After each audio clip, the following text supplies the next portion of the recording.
a shot to get to the ACC championship game is a great thing. Montel Harris, a few more. And the ACC is such a jumble. It'll clear up in the next couple of weeks, of course. But Florida State came through with a win today, 4-2. Wake at 4-2. You see Boston College just behind that first wave. They could finish at 5-3, and 5-3 might be good enough to get them in the championship game.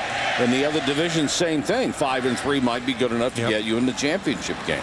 Yeah, nobody is dominant. Right. I mean, you can argue, well, that's parity, or you can say it's mediocrity. I mean, whatever you want to say, but the bottom line is it's competitive. And, you know, to still have a shot at this point is all you ask for.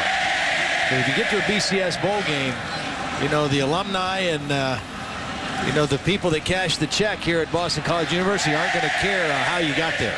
James McCluskey is the player that's down. Speaking of the alumni, this is the kind of game that's very important from that standpoint. I mean, when you have a game of this magnitude playing against Notre Dame, the two major Catholic schools that play big-time football, this is huge for them.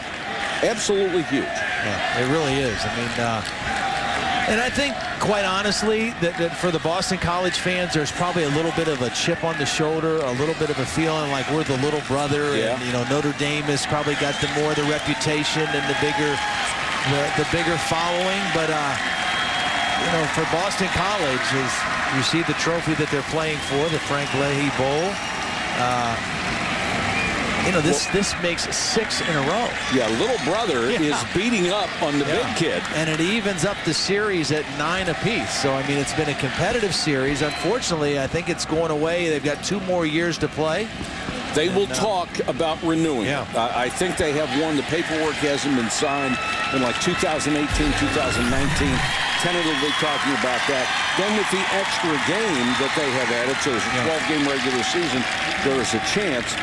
Notre Dame is trying to play 3 Big East schools a year. Boston College certainly would have been in that mix had they not gone to the ACC. Right. Well, I think it's a pretty cool matchup. I do too. What's interesting about Boston College too, that one of those did you know? I didn't know this until I read it this week.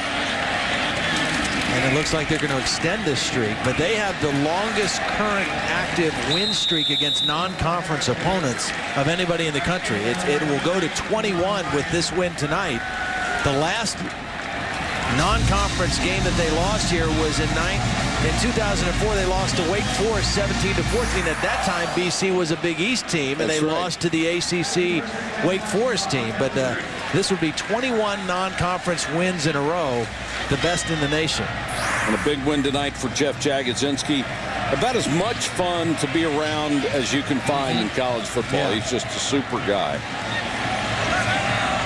And he'll be celebrating tonight as his Eagles will have pitched a shutout over visiting Notre Dame.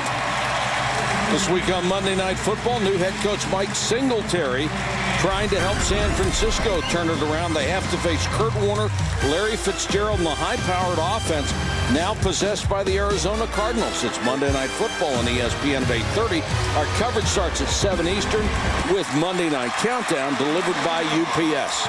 They come to their feet at Alumni Stadium, and Charlie Weiss has to make a long and painful walk to the middle of the field to shake hands with Jeff Jagodzinski. Boston College will go to 6-3. Notre Dame will fall to 5-4.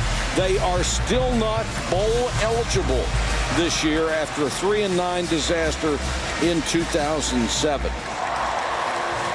BC earned it tonight, Todd. Absolutely. They were clearly the best team on the field tonight. Our final score, Boston College 17, Notre Dame nothing. Coming up next on ESPN, stay tuned for SportsCenter. And for a wrap